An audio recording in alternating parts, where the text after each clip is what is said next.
आज की कहानी सबसे सुंदर कौन, जानिए क्यों कभी भी खुद को कमतर नहीं आंकना चाहिए।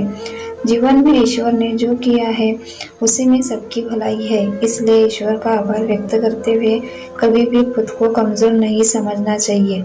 कौवा को काले रंग की वजह से लगता था कि वह रंगों से वंचित है। जीवन में सभी अपने आसपास की चीजों को देखकर प्रभावित होते हैं। कभी कभी बाहरी चीजों का प्रभाव पर इतना ज्यादा हो जाता है कि लोग हीन भावना से ग्रसित होकर खुद को कम आंकने लगते हैं।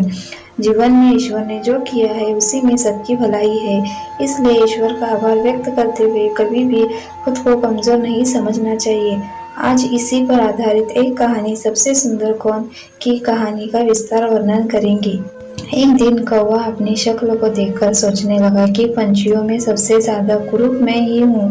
उसे लगा कि न तो आवाज अच्छी है, न ही पंख सुंदर है। काले रंग की वजह से उसे लगता था कि वह रंगों से भी वंचित है। ये सारी बातें सोचने की वजह से उसके अंदर हीन भावना से ग्रसित होकर दुखी भी रहने लगा। एक दिन बगुले ने कौवे की उदासी का कारण जानना चाहा तो कौवे ने जवाब दिया कि तुम गोरे चिट्टे हो, मैं तो बिल्कुल काला हूँ, मेरा इस दुनिया में जीना बेकार है।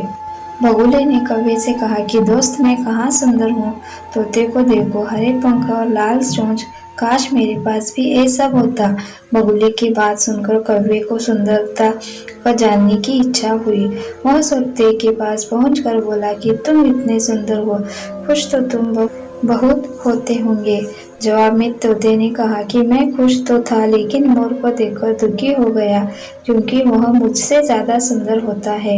मोर की खुशी जानने के लिए कौवा उसे जंगल में खोजने लगा, परंतु उसे एक भी मोर नहीं दिखाई दिया। जंगल वालों से पूछने के बाद पता चला कि मोर को चिड़ियाघर वाले उठाकर ले गए हैं। कौवा मोर की तलाश में चिड़ियाघर पहुंच गया। वहां पर उसने मोर से उसकी सुंदरता पर चर्चा करनी चाहिए, लेकिन मोर उल्टा रोने लगा।